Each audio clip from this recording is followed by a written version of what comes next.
We are lucky to have the opportunity to hear from 4 truly amazing women who are going to tell us about how they ended up working for, reshaping, and leading the Democratic Party over the past almost 4 decades. And of course, I'm talking about these women who were talking to each other and not listening to me. Minyon. Minyon. I don't know whether to introduce them as they go in order on the cover of the book, but I think I'll just do them in the order they're sitting here. No, just went out.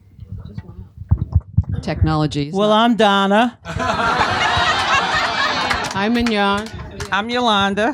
Thank you. That makes me Leah.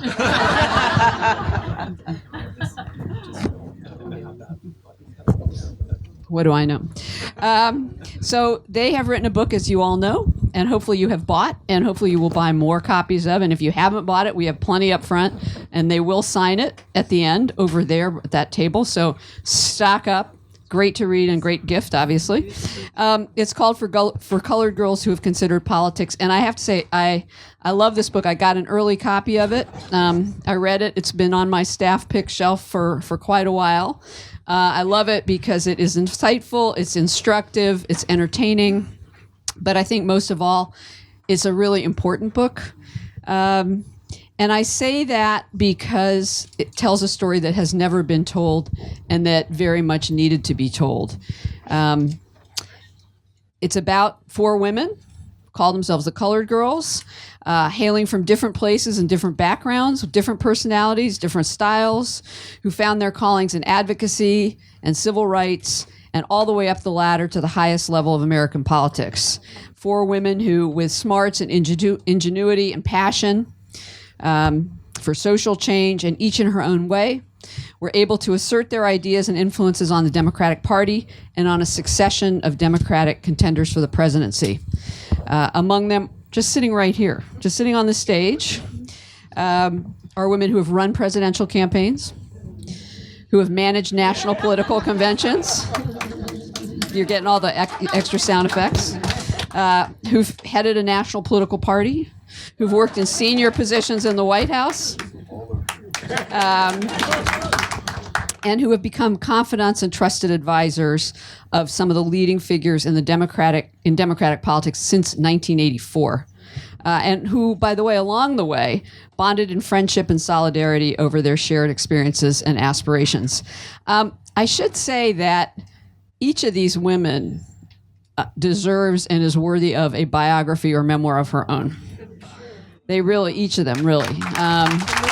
And for our convenience, they have put it all together in one book, so you don't have to read 4 books. Of course, Donna's has a few before you might have read too. But in any case, they really are, their lives are fascinating, their careers are inspiring, they're wonderful, wonderful people, human beings, and I really do hope somebody will write a book about each of you at some point. So let me just give you a quick recap of a little bit about each of them. Those of you who've hung around this bookstore at all are very familiar with Donna Brazile. She was here, I think, about 10 days ago?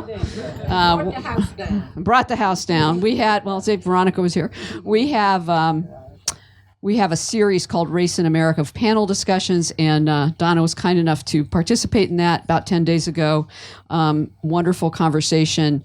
She's written 3 books before this one, including a New York Times bestseller. She's perhaps best known, though, for being the first Black woman to run a presidential campaign. Anybody know which one? Thank you. Good. We've got an educated crowd here. She served as interim chair of the Democratic National Committee. She's a highly regarded political strategist and now teaches at both Georgetown, where she's taught for many years, and Howard University. Moving on.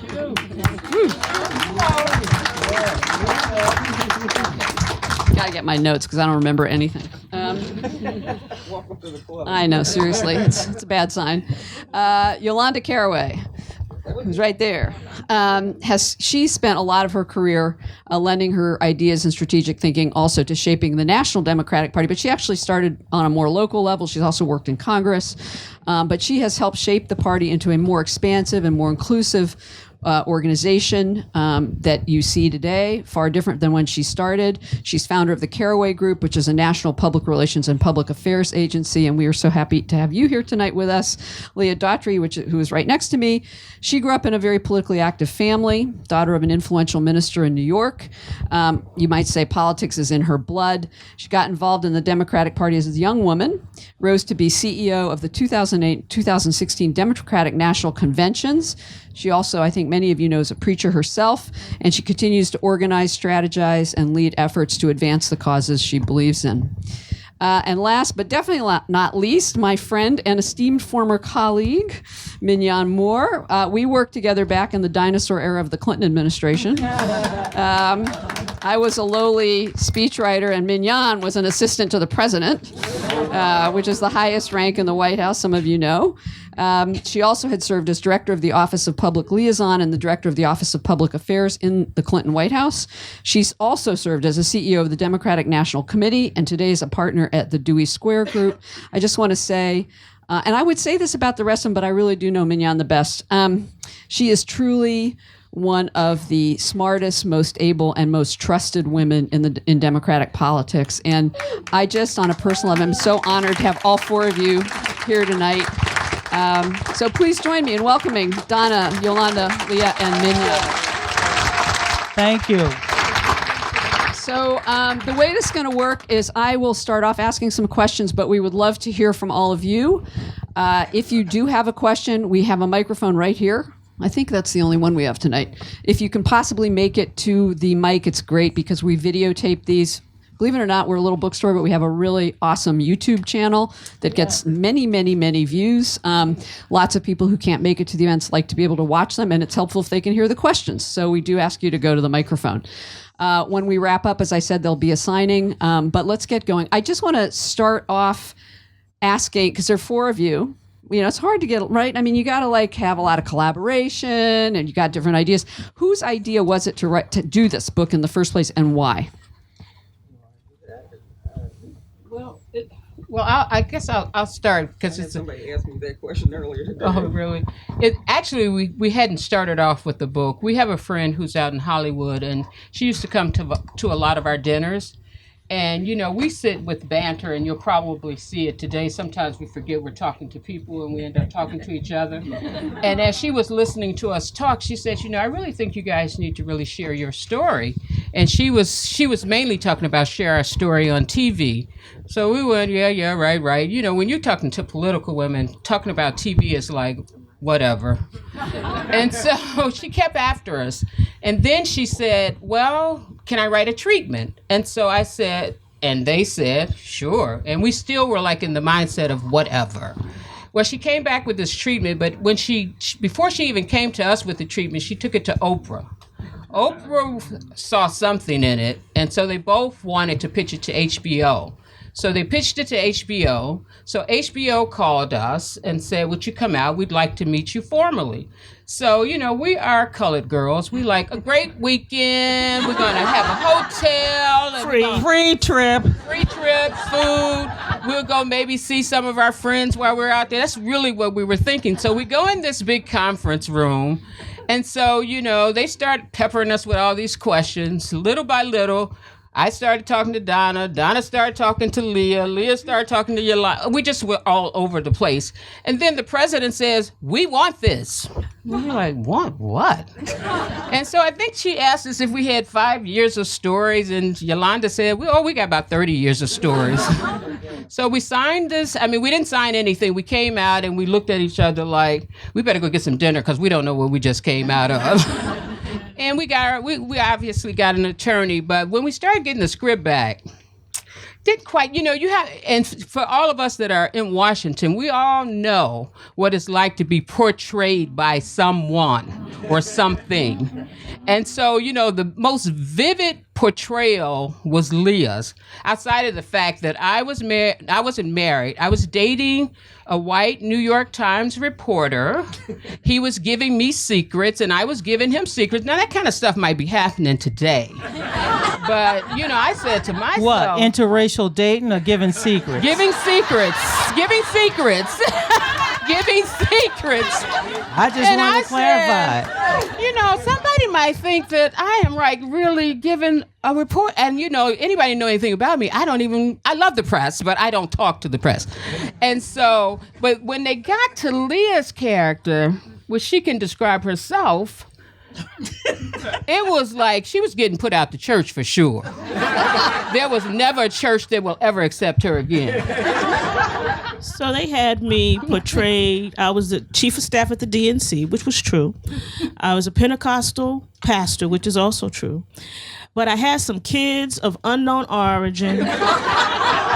I was sleeping with the deacon. But you had a boyfriend too. And I had a boyfriend. And the children's parents came. It was a mess. And I read it and I said, this isn't. It was supposed to be based on our likeness, but it wasn't. Is this me? That's because it's sad. You got all of the data points right, but the personality is wrong. What y'all trying to do? I'm from a conservative religious tradition. They gonna call a mother's board meeting on me. I'm gonna get put out the church. They're gonna take my title, strip me of my ordination, because I will never be able to convince them that this is not me. Because it's me. I was like, oh, I can't do this. This cannot work. So She said, well, it's just a portrayal. And it's not meant to be true. But it's like, okay. Yeah, go ahead. Oh, yeah, you can. But let me. My name is. First of all, Scandalous. yeah. And I don't mind if you describe me as somebody that go and frequent bars, because I do. Somebody who enjoys a nice cigarette every now and then, although I've stopped smoking. Okay, that wasn't the bad part. I stopped when I saw my name was Monica. I said, oh hell no, I don't do that. I don't have a blue dress. I ain't going there. Wait a minute. No, you had to be the recipient of the call. All I kept hearing was, I can't be named Monica. I respect all of you who are Monicas in here, but I'm not a Monica. A Deborah, maybe, but not a Monica. My name was Ellen Ann. Now, you ever met a black woman named Ellen Ann? And this was a black woman right. And she's a prolific writer. If she was in this room, you would know all of her work. You know her work. You would know her work. She just wasn't political enough. So anyways, we ultimately gave it to a good friend of ours now, Minyon's homeboy, Isaiah Thomas, who was a great friend of ours, and we bounced things off of him all the time. So we gave him the script to read, and he came back and he said, you can't do this. After all the work you've done all these years, this is how you want to come out the gate? You can't do this. Yeah. So we actually heard from a couple of editors and went to New York to talk to them about doing the book. And they introduced us to, the first one we went to see, introduced us to Veronica, who's the person that wound up writing with us. And so that's when we decided we're going to tell the book. There's an expression in PR that you have to define yourself before somebody else defines you. And we really felt that we had to do that. So that's kind of how the book came about. And we were serious because we gave the money back.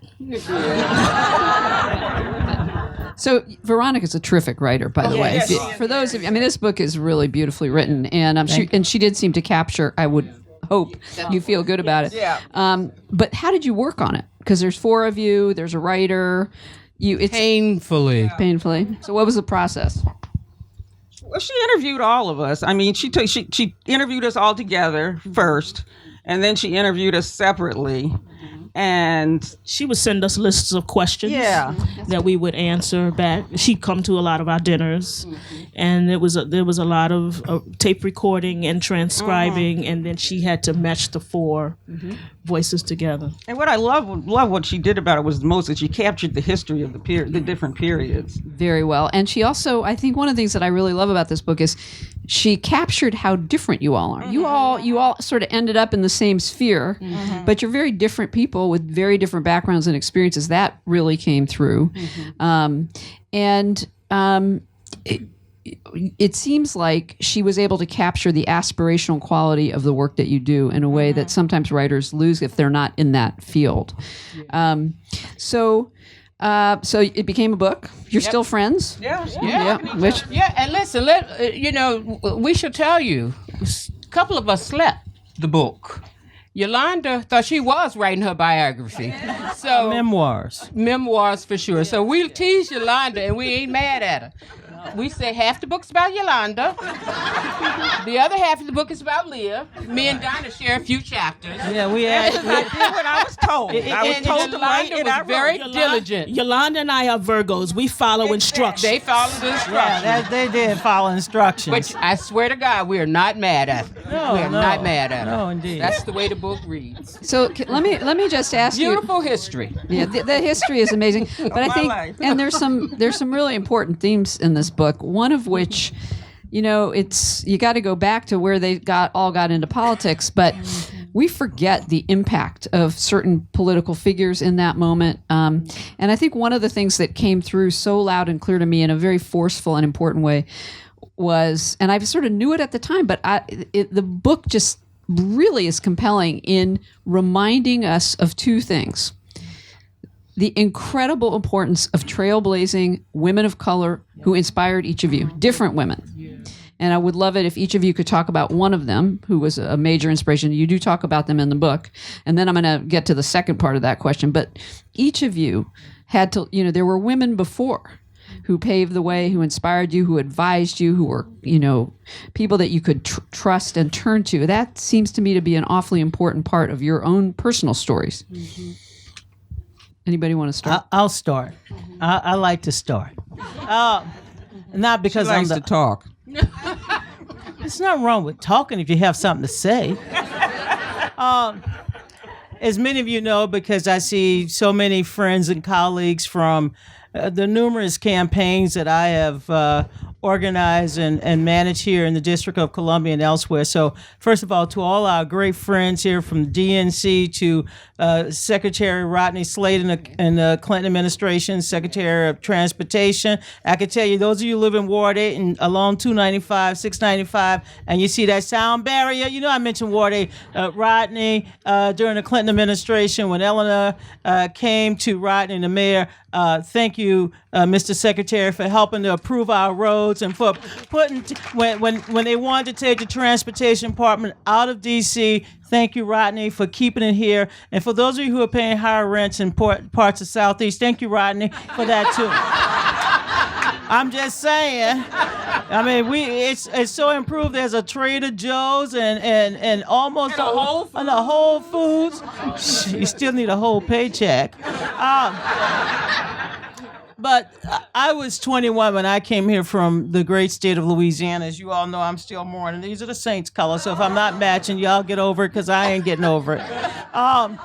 I was 21 when Coretta Scott King gave me the greatest assignment of my youth and childhood, and that was the opportunity to work on the campaign to make Martin Luther King's birthday a holiday, as well as the 20th anniversary of the historic 63 March on Washington. So she was, in many ways, a giant. Most people forget that it was the women of the civil rights movement, not just the men, who organized the marches, who led many of the boycotts, and Coretta Scott King was more than just a widow. She was a lead in her own right, and I want to lift her up. The other person I wanted to lift up in the book, and she comes through as a champion, and that is the Honorable Shirley Chisholm. I also had an opportunity.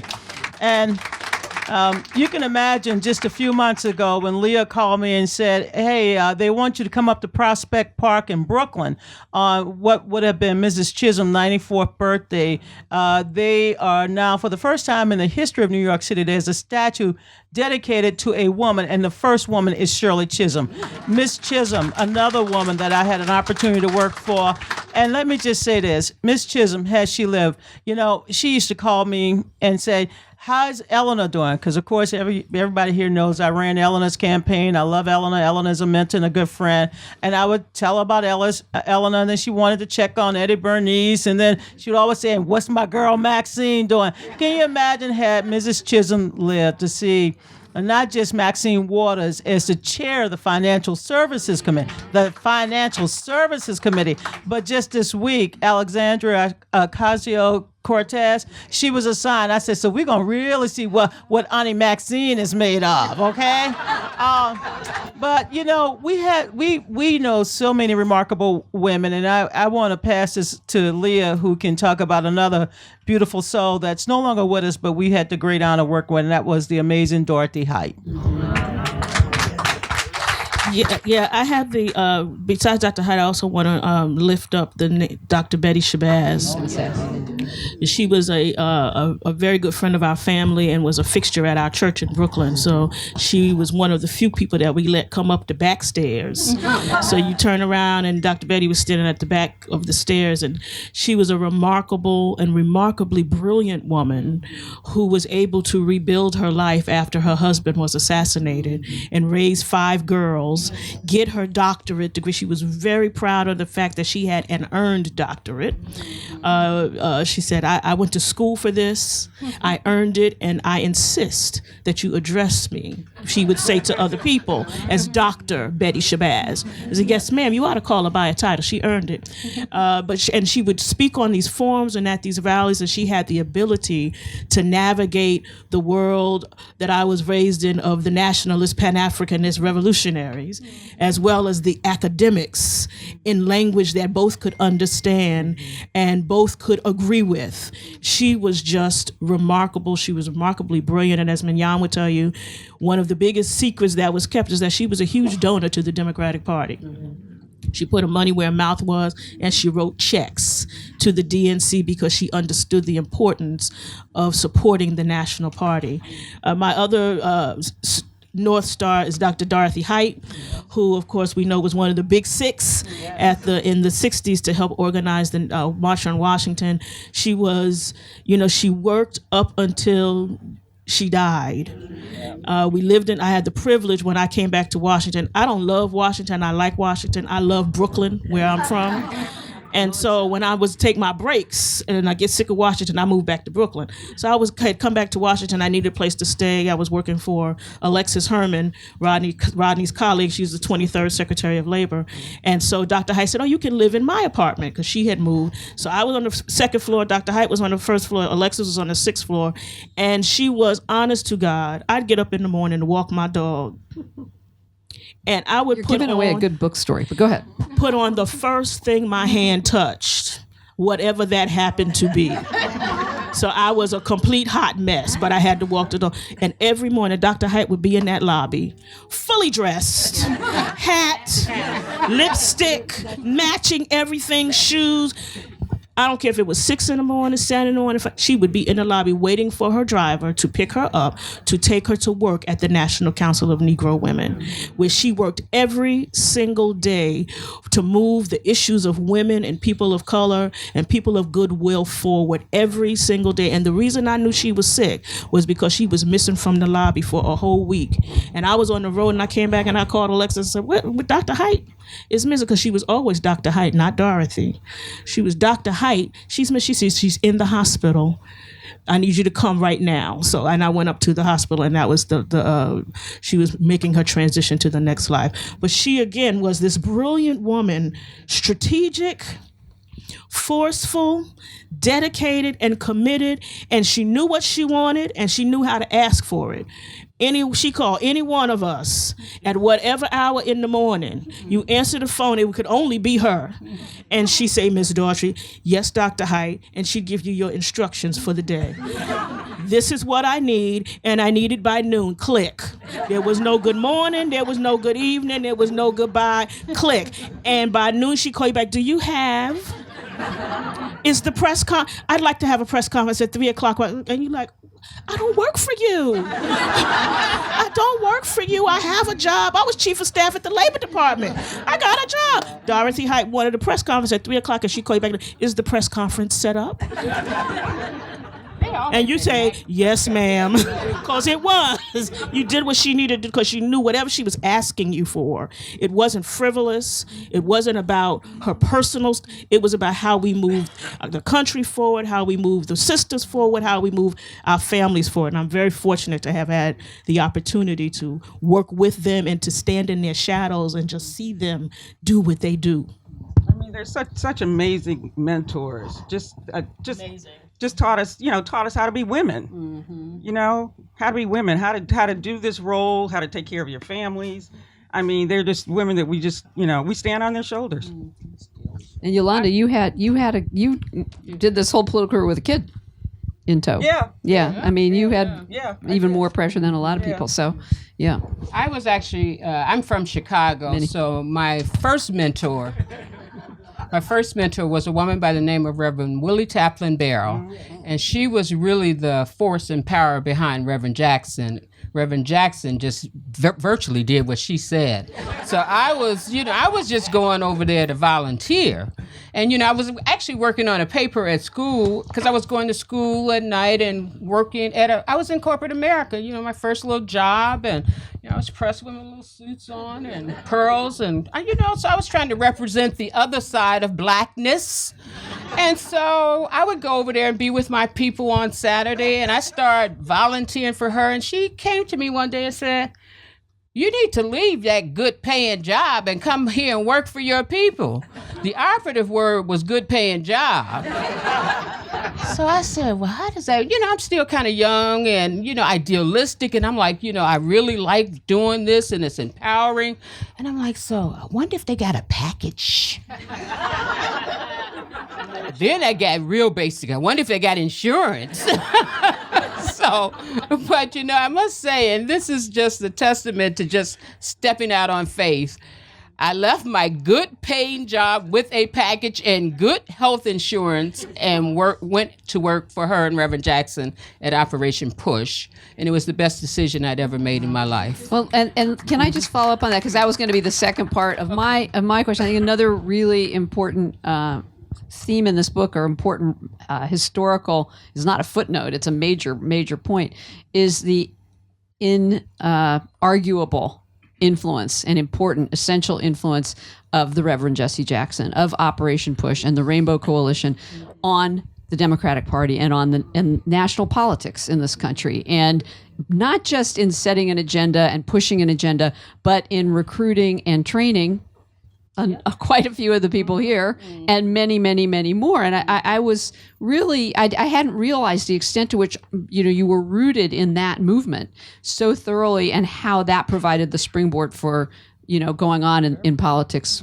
And it's a really important part of your story, I think. Well, soon after Ronald Reagan signed the King Holiday Effort in 1983, and Harold Washington race was going on in Chicago, Reverend Jackson announced that he would be running for president in November of 1983. For those of you who recall, the late mayor of our important city, Marion Barry. I don't know if it was a known holiday or unknown holiday, but since the statute of limitation is over with, I'll just say this. We had to build a crowd real quickly, and Marion Barry got us to Convention Center, and we filled Veronica, and therein lies we launched the campaign here in Washington, D.C., and it immediately took off. What we learned in that first Jackson campaign, I was in the first Jackson campaign, was that in order to win, you have to talk directly to the people. Also, in order to win, you have to expand the electorate. And that year, when Jesse Jackson ran the first time, he was able to organize, and he was on the ballot in all 50 states and D.C., Puerto Rico, America Samoa, Guam, etc. And he registered millions of new voters.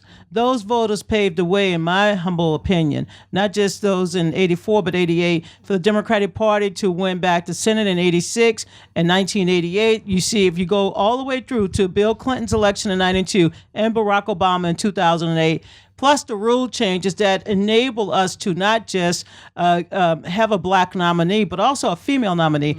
You can trace it all back to Jesse Jackson. So that's, and for me personally, being able to move out of that role of being the black person. I don't know about y'all, but when I first started in politics, I had to know how to organize young people. Fine, I'm young. And then I had to know how to organize black people. I was black for so long. I'm like, when am I going to be something other than black? I mean, my title was black. Reverend Jackson, state director. Yep. State Deputy director, field director. deputy field director. Pilot. Imagine that as a young black girl who grew up in a segregated South. The fact that my skills were transferable. I can organize anybody, any state, any day, and God knows to this day I still have winter clothes because Reverend sent me the hour. So if anybody has questions, start making your way up to the mic because we would like to get you all. But I want to ask one question first. You talked about Jesse Jackson paving the way, seeding things that happen in the future. There are people who say JFK would never have been elected had it not been for Al Smith running decades before. That Barack Obama would never have been elected without Jesse Jackson having run in 1980s. Hillary Clinton did not win. Are we going to see? Well, that's a matter of debate. Yes. Well, that's true. She did win. Thank you. You're right. Yeah. She did win. If you read, she is not the president. I should. All I can say is read that's debate too. read page 20 of the indictment. Mm-hmm. Y'all know I have digested it, read it. I'm gonna read it again tonight, mark it up, and then talk about it. Yeah, the indictment. But Leah always says something about Reverend and how he taught us more ways to win. And then Yolanda has an important conversation about the changing of the rules. 3 of us are still on the rules committee. Yeah. And I know some of y'all are disgusted with super delegates and disgusted with the process. But I am a super delegate, automatic pledge, unpledged delegate to the convention. I'm proud of it. I will continue to fight for openness, transparency, which we've always fought for, but the rules that Reverend Jackson instituted are rules that allow us to have progressive candidates in the race today. So I'm just going to shut up because they want me to and let someone else talk. Right. Well, I was going to say something about Hillary. Yeah, go and that, she lost.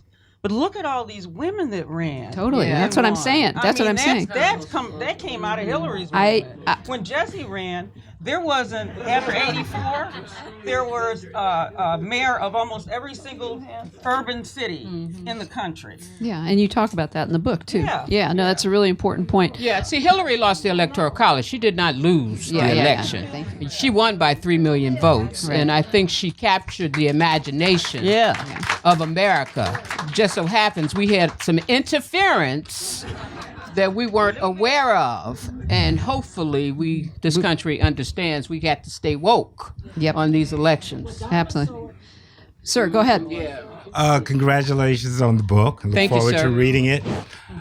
Before I die, I would like to be given the opportunity to again vote for a woman for president of the United States. Thank you. For those of us who purport to call ourselves progressive Democrats, is it a political, if not moral, imperative to support Senator Kamala Harris?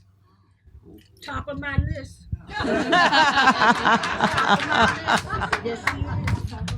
Well, listen, let me just start. I'll start with that. First, I want to acknowledge that there are 3 women in the race, and I'm sure there's probably people so far. Well, actually, it's 4 because I forget.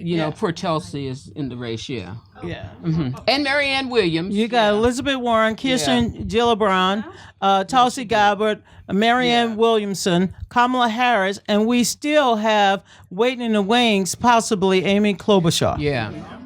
And who knows? Oprah might decide to get back in the race. But I think, for me, the moral imperative is, can we treat women not just like they're women, but can we treat them like they are working and have earned the right to run this race with decency and respect? Because we also have that challenge still yet to be conquered. And as it relates to Senator Harris, I think she's going to run a particularly impressive race. I think she's very smart. But, people should not sleep the fact that a woman running in a race is very different from a man running in a race. I don't care how good you look going out the gate. And so if she is to win, that means we have to do something unprecedented. We have to treat her with dignity. We have to make sure that, and that's for any of the women, because the thing that that cringes me most, and let me tell you the candidate that I will not vote for, and this is my own personal litmus test. It has nothing to do with them.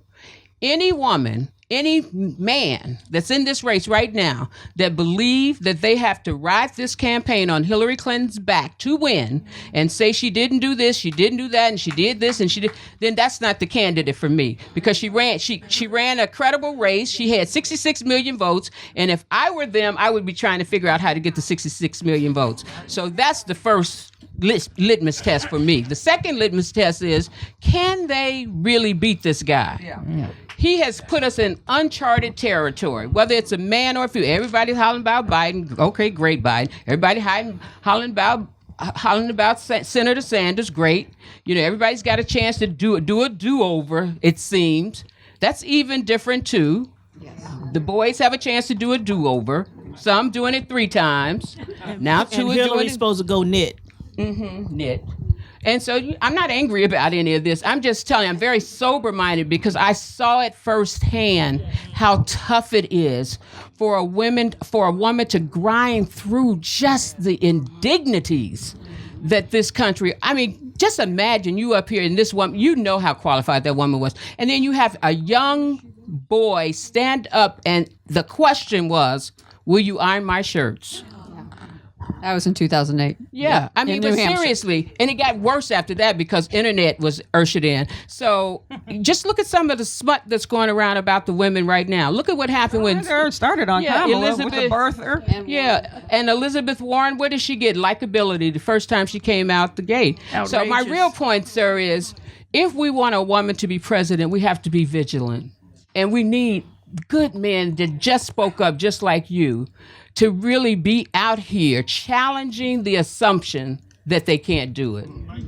Exactly. Right, and that was Phil Pennell, former chair, Ward 8 Democrats. Hello, brother. There you go. Ward 8 in the house. The one that's paying all the high taxes for the road. And I think as much as we may like certain people, we have to think about this. We have to look at who we're running. We have to look at the general election. Yeah. And make sure that this is somebody that can go against this man, because it's not an easy thing to do. Yeah. And I hated seeing what he did to Hillary. Yeah. I hated it. Yeah. Let me just ask you before we get to the next question, since we're talking about Senator, how many of you went to our event with Senator Harris about 2 weeks ago? Anybody? Yeah. She was down. Yeah, she crushed it. She was awesome. Yeah, and she's had a heck of a rollout. Yeah. You all are raising the pitfalls. I think, Donna, you might have been there that night when somebody said, well, she doesn't have the experience. And I'm like, excuse me, time out. Barack Obama had been a state senator and was in the U.S. Senate for 2 years. She's been a 2-time elected attorney general of the most diverse, most complicated, biggest state in the union. Hello, so let's not underestimate her as women. Let's not underestimate what's in there now. Yeah, now he has no experience. Right. Exactly. But my question is this: what if you could give Kamala Harris, just to take one? I know you're expensive for your consulting, but if you could give them a little bit of free advice, one thing that you would advise them to think about getting into this cauldron that she's now entered into, what would you advise her? What would be the most important thing for her to keep her eye on? Well, I won't give advice to one candidate. I'll give it to every candidate. That is, in order to secure the nomination, it's a race for delegates. Yeah. You have to put together a broad coalition. No one is going to be rewarded the nomination. You have to put together a broad slate of candidates who will carry your petitions, get you on the ballot, and then be willing to serve as a delegate for you at the convention. So that's the most important thing. People are announcing today, and I say, do they know they got to go out and get on the ballot in Pennsylvania, New York? Do you know how complicated? D.C. is not as complicated, although we have 8 wards, but you need 2,000 signatures. Right. But the point I'm making is, whether it's Kansas or whether it's my beloved home state of Louisiana, and by the way, we also required it, you get these signatures by CD. Yep. So this is a race for delegates. Mm-hmm. That's what I would tell them. Understand that. And that was definitely something that Barack Obama knew in 2008 from the get-go. Yeah. Anything else that you want? Any words of advice? My big advice, besides, I'm big on the delegate strategy, but understand your center, what your center is, and why you are running in the first place. Because and be true to that. That's not something that you can change depending on the audience. Your answer about why you are running and what your core values are, you need to be dead clear about that. Because if you're not, we can smell it. That's what we got now. The values just change day by day. I want a candidate who is clear about their values. I want a candidate who is willing to stand on their values, even if it means they're going to lose. Right. But they're true to what they believe in, and they are clear about what they believe in. There's enough of us in America who don't know what our values are. We don't need a leader who doesn't know. We need a leader who's going to take us someplace based on a set of values that is true, that I can believe in, and that I am confident is going to lead me forward. Go ahead. Yes. Thank you for coming. You talk about the history, which I think is really important, and some of the mechanics of what's gone on. Would you comment on the role of Paul Tully and Ron Brown, Secretary Ron Brown, please? They both pivotal, but I would like to hear what you have to say about them. Well, Paul Tully was a mentor to all of us. I mean, when I first got in politics, he was one of the first people I met. I was working on the Mondale campaign when I met Paul Tully. Ron Brown's a very good friend. When we decided that he was going to run for chair of the DNC, we brought Paul in to be the political director, and he was like the heart and soul of the campaign. Yeah. We lost him, unfortunately. We lost Ron, unfortunately. But I've been going back and forth in my mind, and I get real lazy, but I really want to write the piece about why we need leadership like Ron Brown right now in this particular time that we're in.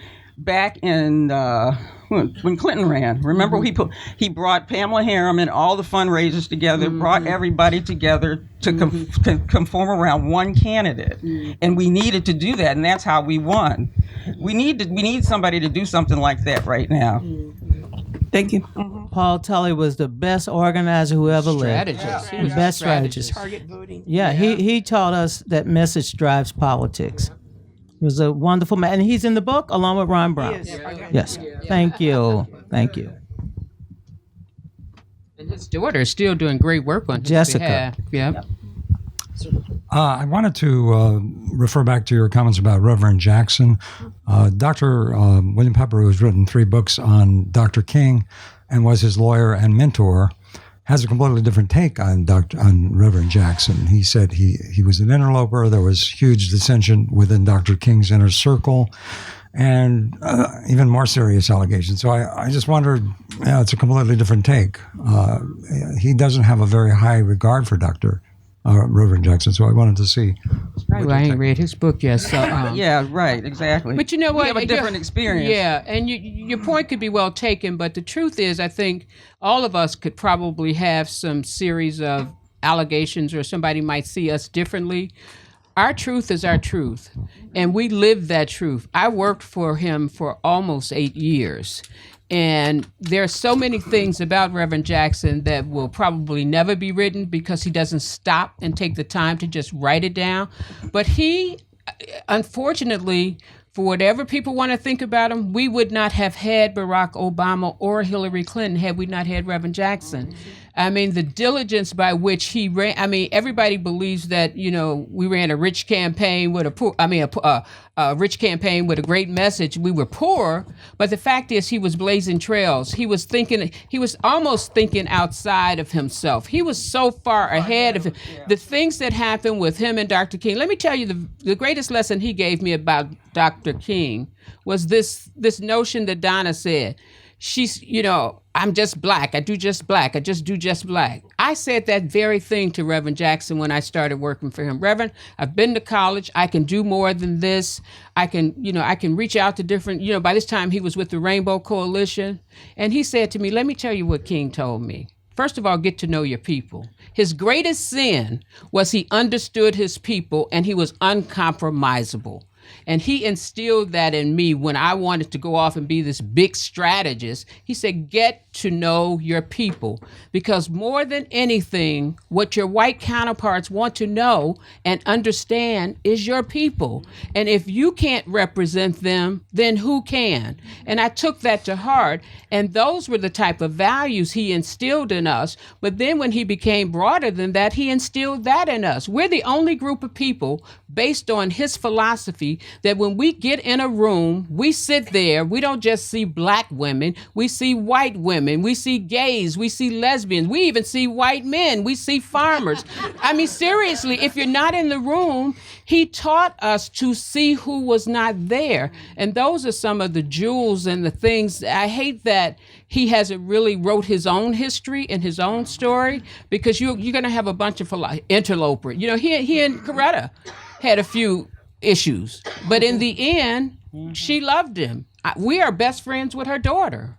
I mean, so. I probably, I don't know, Leah might have an answer too.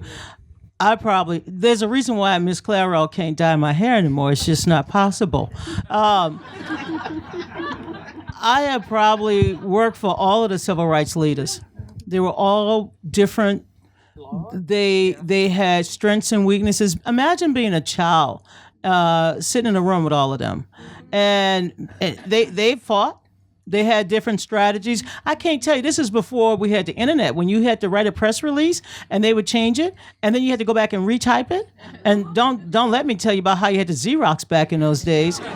But they were all different. And you know, when Dr. King was coming up through the ranks, because I've read just about everything about Reverend Dr. Martin Luther King, he was 26. Yeah. And the old preachers didn't like him. Yeah. They wanted him to wait. Yeah. They thought he was going too far, and all you have to do is read the letter to the letter from the Birmingham jail, even know about some of the stress and the challenges he faced. But in terms of Reverend Jackson, you know, when I made the decision as a young person to go and work for Reverend Jackson, I went to Mrs. King, and I knew of some of the concerns, and I said, Mrs. King, I need to do it because I want to ultimately run a presidential campaign. And she said, well, you know, sometimes he's out for himself, but at the end of the day, he's always for his people. And she encouraged me to do it. And so I tell my friends now, you know, having that experience of working with civil rights leaders was probably the best experience ever. They were different, but they were tough. They loved you. And by the way, sometimes they would say, I'll pay you Friday. But what I gained in experience make me the person I am today.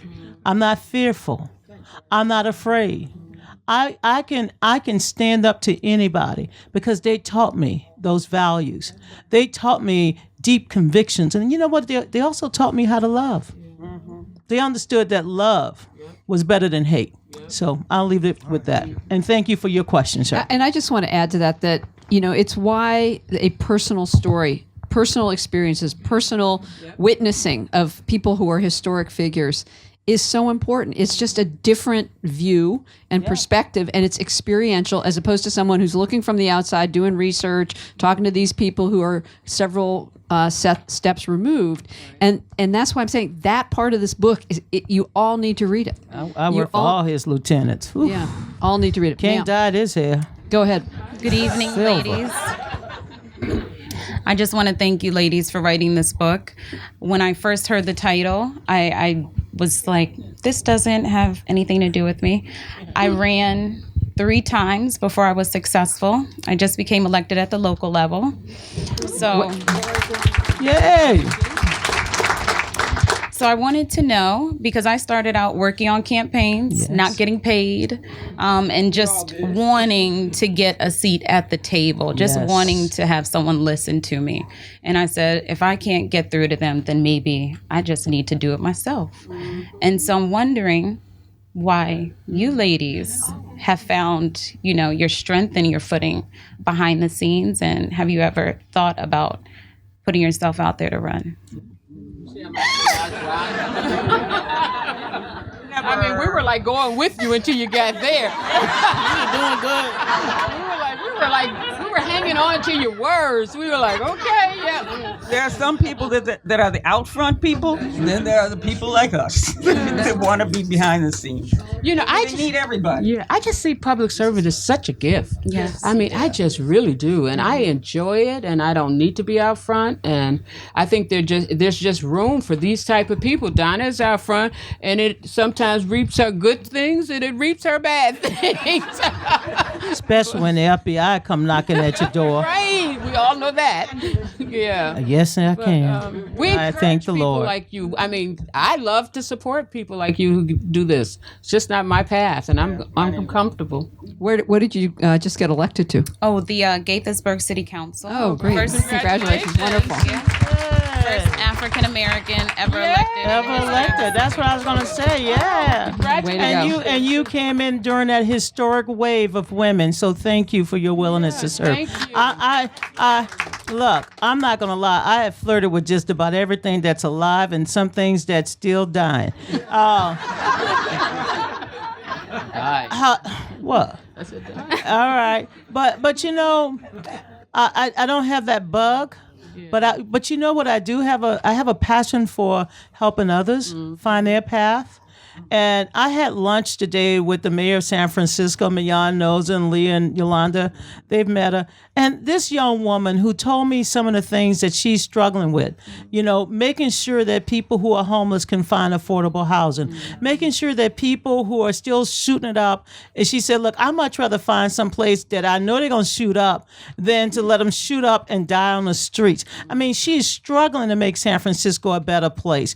And I said to myself, I'm so happy that I got to know London Breed and my mayor LaToya Cantrell, my mayor Muriel Bowser. You know, whenever the good Lord called me and I can just call the roll like I did the other day, sitting on January 3rd in the chamber, the House chamber. So which way is the Lord? Are you gonna be dead calling? No, give me a chance, Minnie. I'm kind of curious. I know, well, you know. I'm just trying to follow this logic here. When the good Lord calls you to do what? Well, I just want to say, I want to say. She steps in Leah's lane a lot, y'all. I like to step in Leah's lane because if I can't step in Leah's lane, then I know I need to go to church because that's the only time I can get to church is when I talk to Leah. You can get in my lane. Well, I went to church on first Sunday, and then the next day we had a big old snowfall almost. So I got to be careful when I go to church. DC better be ready. But my point is that she's trying to make me lose my point, but I know what my point is. My point is that when I see other people, I'm so excited. I mean, do you understand? We're in the 21st century, and we haven't gotten there yet. Only 27% of the members of Congress are female. 27. We finally got to 127. This is 2019. We're coming up on the 100th anniversary of women's suffrage, and we're still not at 1/3. And yet we're the majority of voters. So we need more of you. And why you? Because there's no one better. Why now? Because tomorrow's not soon enough. So our job has always been to encourage more. And by the way, we're not telling any man to leave the room. Just scoot the hell over. Scoot over. Make room. That's where I was going, Minyon. I got you, baby. I got you. So Go ahead, ma'am. Buenas tardes. Good afternoon. see. My name is Jocelyn Garcia. Thank you all for all that you've done and continue to do. And I specifically wanted to thank you, Ms. Brazile. I know that as a young person, you were involved with the United States Student Association. Yes, I was. And I currently serve as the president of the United States Student Association. USSA. Oh, got a Yes. woman. Yay. And Greg Moore, all of us. God bless you, boo. I'll send my check. Don't worry. I send it every year. I'll pay my dues. No, but thank you so much for the work that you did, which paved the way for me to be here as well. But the question I had is that in my life, I've come to learn that the fight that so many of our communities are fighting is a marathon and not a sprint. So with that being said, I'm curious as to know what is the most important thing that young Black and brown women need to do so that they can sustain themselves throughout this marathon.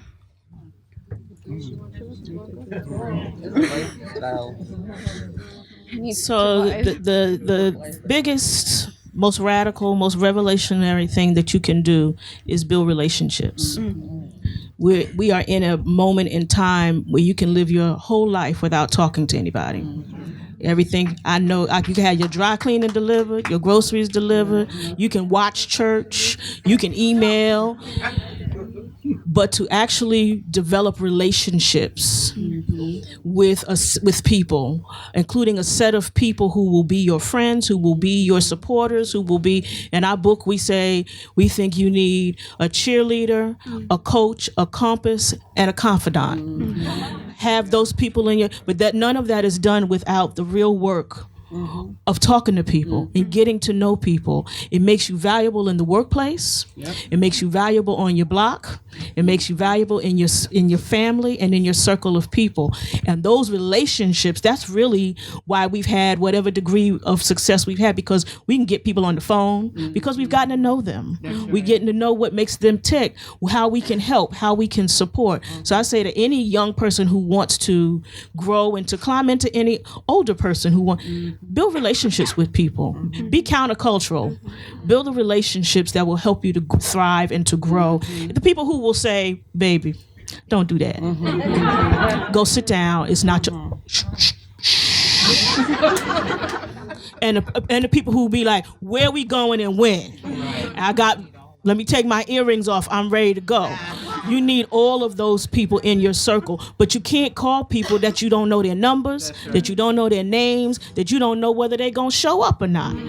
Build the relationships, and the relationships will help you be successful and will sustain you in the low moments. They will cover you when you ain't feeling it. They will stand in the gap for you when you think you don't have the strength to do it. They will be your strength when you don't have the strength. So that's my suggestion. Thank you. Social media. But I know how y'all love to use social media, and it's great. It's a great organizing tool, but you got to do just what Leah just said. You got to have personal relationships. You can have social media. If you're running a campaign, you still have to get out there and knock on doors. You have to talk to people. You have to touch people. You also have to build coalitions. I mean, you got to get outside yourself. Even though we are Black women and women of color, it's like I told the gentleman, we just don't have the luxury in this 21st century to sit in our own silos. And that's not to suggest that you don't understand who your culture is, because I fundamentally believe it is very important to anchor in who you are, because that's the only way you breed understanding. But you also have to figure out how you're taking your organization to the 21st century and understanding all of these nuances and complex and complexions. And so I think you have to be that window for them, and you have to be that leader for them. Well, I'm going to say, don't fear controversy. Yeah. Oh, well, yeah. Don't fear failure. You're young. You're blessed with something that is special and unique. And sometimes it takes a struggle for you to understand just how tough you are and how resilient you are. And so take on those hard things, knowing that tomorrow is not promised, but you have today. And be not afraid. That's my advice. Thank you. Ma'am, go ahead. And I'm going to pay my dues, y'all.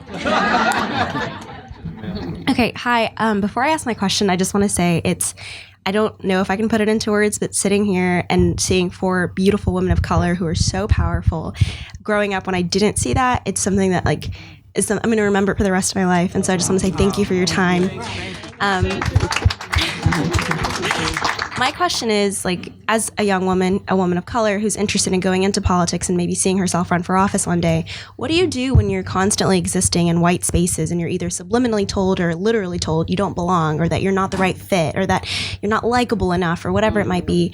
And then when you're trying to build allyships with men, but they just don't seem to understand your experiences or understand what it is that you as a woman go through every single day. So how do you go and navigate those spaces and not lose the strength and perseverance that you came in with?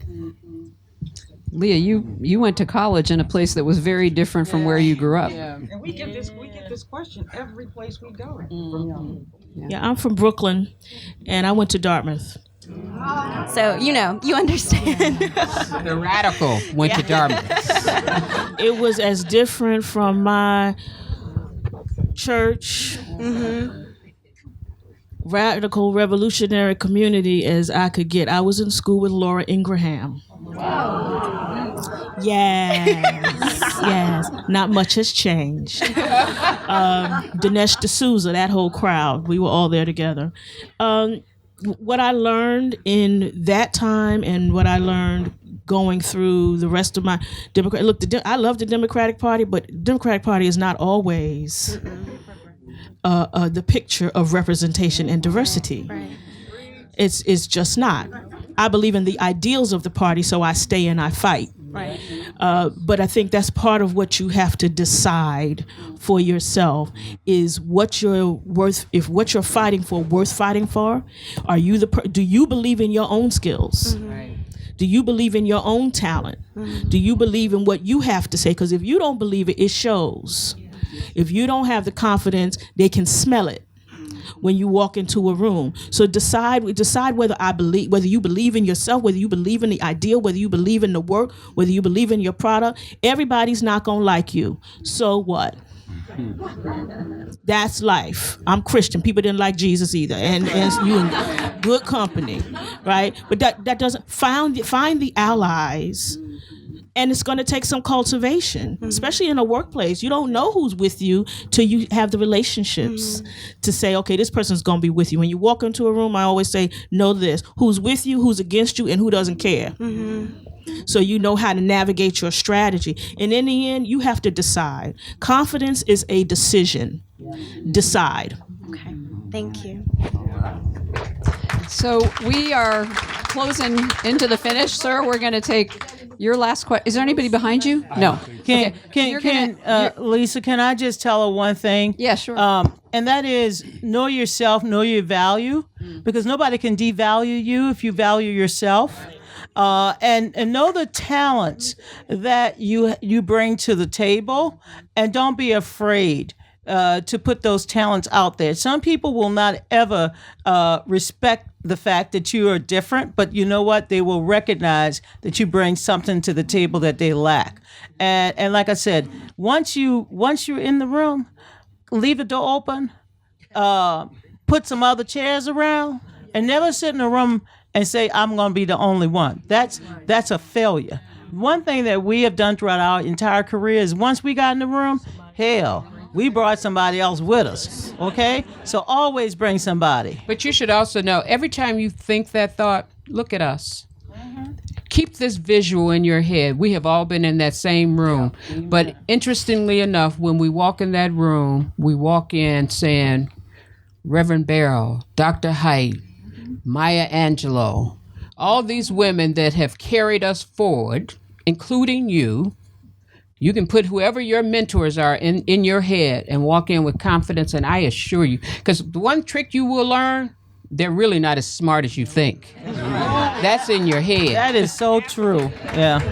The one thing I wouldn't do, you know what I would tell my 28-year-old self? Don't cuss everybody out. Minyon used to leave me in a room with a bunch of white boys. I said, let me tell y'all one goddamn thing. Let me tell you. But I said, Minyon gonna come back and she gonna be nice to you. Let me tell y'all one thing. And you know what? But we had to get the work done. So okay? I would phrase that this way. You can't die on every hill every day. Yeah. Thank you.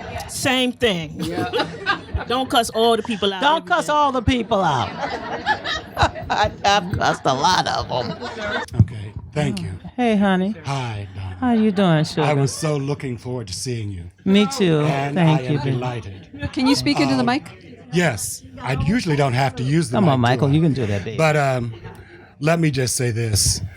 As a man, I could think of no better place to be than in the company of my many, many sisters. Thank you. I have one sister older. I'm the oldest boy in a family of 11 children. And I have a sister who's 5 years older. She is my dearest and closest friend to this day. Now, you all envisioned for me an adage that my grandmother gave me that I live my life on. I think you represent it eminently, and that is to prevail with grace. Yes. And my question is this. With the advent of where we are now with Nancy Pelosi having acknowledged and grabbed the helm of her leadership. What is your take on how she has done this, and where do you think it will get us? Great question. Well, I will start by saying, first of all, I think she has. First, it's interesting, and it really goes back to where the gentleman started with Senator Harris. Mm-hmm. When we won the House back, the first thing they were doing was calling for her resignation, and that she didn't deserve to be the leader. But she was too old. And Senator Schumer, of course, lost. But I ain't saying nothing about that. But I'm just saying. And the fact is, people always underestimate women. Yeah. Anyone that knew Nancy Pelosi knew that she was fearless. She had a lot of Baltimore in her. And that she was not, because she understood her job. It was the same premise that we've been trying to tell the young women in here. Preparation is not an enemy, it is a friend. And she knows the rules. She knew how to out-negotiate Trump today, yesterday, and the day before. There has been nobody that's been able to do it as strategically and as magnificently as this woman has been able to outmaneuver him, and she still looks good every time she comes to the mic. And with such dignity. Yeah, but you know what? She's not screaming. She's not howling. She is standing her ground. And it's interesting, winner always makes you look differently at him. All of a sudden, she's all hell to Nancy now. We love her. 4 short weeks ago. So, but I would say if we can support her, we should support, because she is the only thing between our government and insanity. What was her daughter? Was it her daughter that said that Nancy will cut you, but you won't even know you're bleeding? Her daughter said that. Off and you wouldn't even know. It's true. I've, of course, as someone who's worked on the Hill, I've known her since the late 1980s. She was also chair of the party out in California. She's smart. She's strategic. She understands the rules. She understands the Constitution. She knew when Trump said, "I'm coming up anyway." Lights out. Yeah. Well, she said, "Really?" She said he could speak from outside. It needs a concurrent resolution of both the House and the Senate. And throughout this entire battle, she never lost one member of Congress, not one. And I want to say on a personal note, she respects the residents of the District of Columbia.